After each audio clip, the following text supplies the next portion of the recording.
Okay, you want to know how to write a top grade essay? I'm going to show you 7 ways, but you're also going to find several things you can steal to write about an inspector calls, even if the question is not about Eric. There is only a 30% chance that Eric will come up in 2023 as a part of a question on the younger generation. Let's get into the thesis statement. Here you explain what your argument is going to be in the essay. I always ask my students to have at least 3 reasons, and Shazeen, who scored 30 out of 30 in 2022, comes up with 4, but actually introduces a 5th later in the essay. Let's read. An Inspector Calls is a didactic play that is, number 1, anti-war, number 2, anti-capitalism, number 3, pro-socialism, number 4, Eric is a proxy for the younger generation and the hope for change, and number 5, it is a feminist play, which we will discover later on. 5 things to prove, easily going to convince the examiner that you're at least thoughtful, and as happened here, convince the examiner that you're convincing. It got full marks. Technique number 2 is to memorize some quotations and the analysis of those quotations, which you will use no matter what the question. So here, these are Eric's words, but you're going to use them whatever the question is. Let's see how.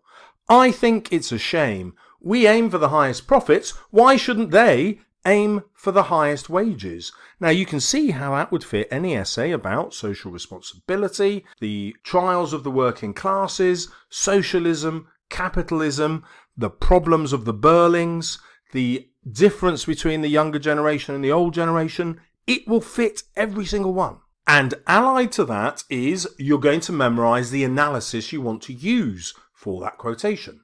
This implies Eric's difference in beliefs compared to Mr. Burling, as he doesn't believe in treating labour poorly by giving wages so low that workers can hardly get by. And hopefully you can see how that statement would apply to any of the questions that I listed a second ago. This technique also extends to memorising entire paragraphs. Let's look at this one. This links to how Priestley uses Eric as a symbol of how capitalism and the products of it, Eric, are corrupt and believe themselves to be superior to the lower classes and to women.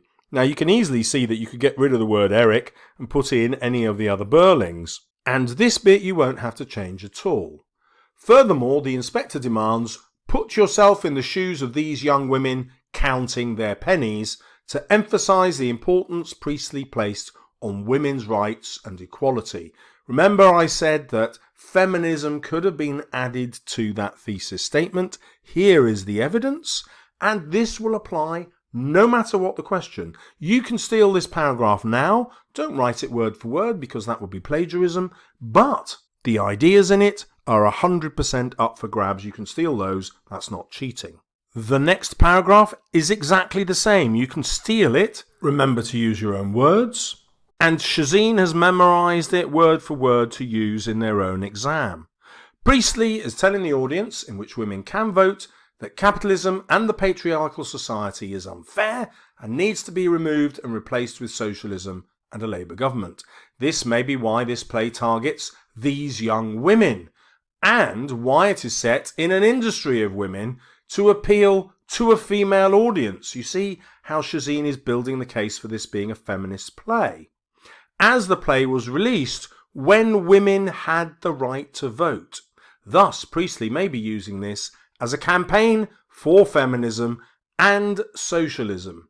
Now, it's worth noting that at this stage in the essay, the examiner was already happy that this was at least a level 5, fully thoughtful and detailed.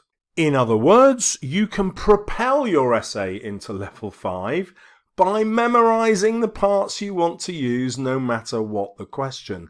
Again, hopefully you can see how this discussion of why it's set about these young women would be relevant to every single essay title. The next technique which follows on from this is to always write about the ending of the text. The ending is where we find out the author's final opinion. So it's really easy to write about what the author thinks. That gets you much higher marks. In addition, because the ending is going to be relevant to every single question, again, you're going to memorize what you want to say. There are 2 paragraphs here which you can steal. Remember to change the words so it's not plagiarism, but the ideas are free. Alternatively, Priestley hints that since Eric and the younger generation did not learn their lesson, they will be taught through a Second World War. This is because the inspector says, "If men will not learn that lesson, they will be taught it in fire and blood and anguish." This is another banker quotation which you know will always be relevant. The line, fire and blood and anguish, implies war.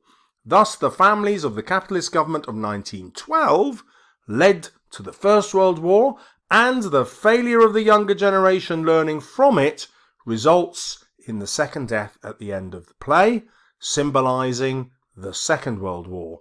This is why the play is set before both world wars. Now, if you haven't been taught this, you can go back and read it again so that you fully understand it, but it is a sophisticated idea. And at this point in the exam, the examiner was convinced the essay was worth level 6 for AO3 context. The next paragraph links this to the feminist message of the play. Again, this is one that you can steal.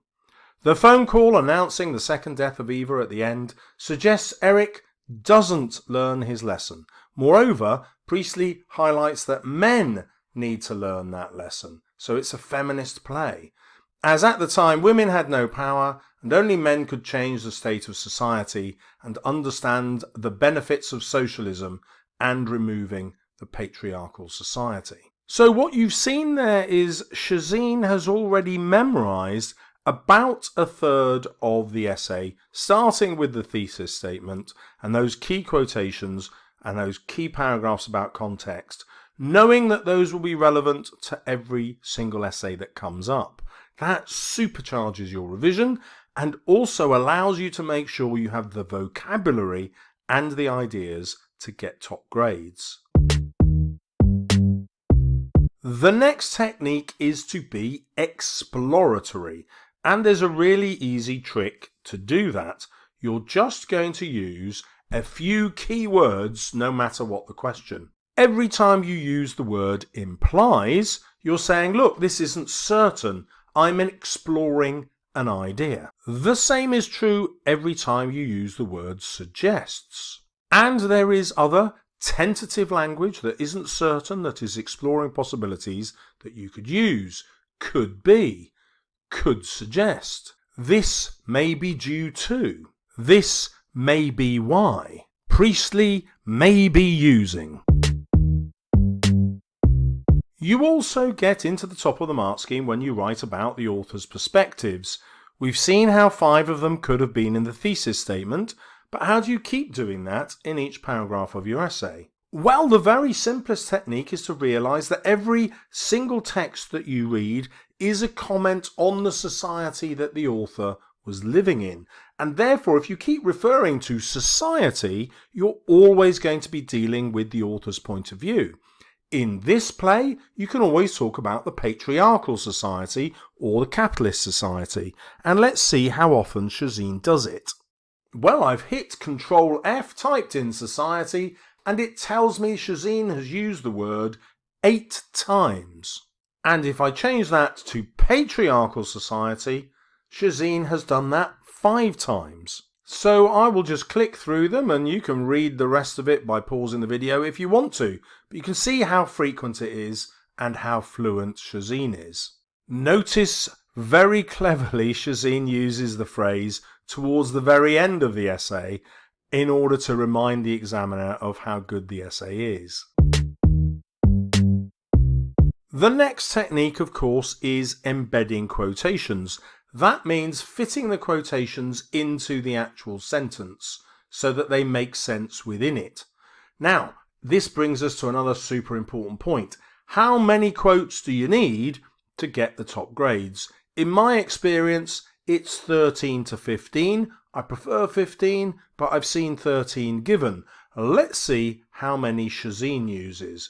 1, 2, 3, 4, 5, and 6, 7, 8, 9, 10, 11, 12, 13, 14, 15. And I promise you I didn't know it was going to get to 15, but that is the number that's always in my head.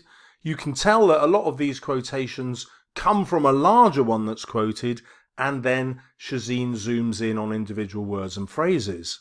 Now go back over those quotations and ask yourselves how many of these are likely to fit almost any essay, and I guarantee it's at least 6. Steal them now. Now, many students are taught to write a lot about a little. They do quote exploders. They write loads of interpretations about just a few words. And that is a good way to get high marks in AO2, but it's a terrible way to complete the whole task and get high marks in AO1 and AO3. So my advice is just to do that once in your essay. And in order to prepare for that, think of the top quotation for each character and make sure those are available to you in your revision. That's only 5 or 6 quotations that you've really got to blitz in this way. And we're going to look at this paragraph where Shazeen has done it with Eric. In addition, Priestley portrays Eric as a character who is the embodiment of the patriarchal society and of sexual exploitation without guilt. Notice how Shazeen is bringing in the context and making it relevant to an interpretation. Eric's unjust treatment of Eva is seen in the line, "in that state where a chap easily turns nasty." Now, Shazeen is going to zoom in on the interpretation of words and phrases. He says this to try and justify his actions towards Eva. The phrase, "that state," suggests that it is common to all men. See how that's about society? And Eric is trying to normalize the vile act he did to Eva by saying it is normal. As well as this, the phrase "a chap" rather than "I" presents him dissociating himself from his actions and failing to take responsibility and blame himself. This may be due, see the tentative language, to the patriarchal society. There it is again. At the time, as, like Eric, men had power over women and thought themselves superior, so used them as they pleased. So you can see how Shazeen has linked this to Priestley's purpose and intention. Sheila is a top tip for the 2023 exams, and if you're watching this later, revising Sheila with Eric is bound to help you organise your revision brilliantly. Check out the video.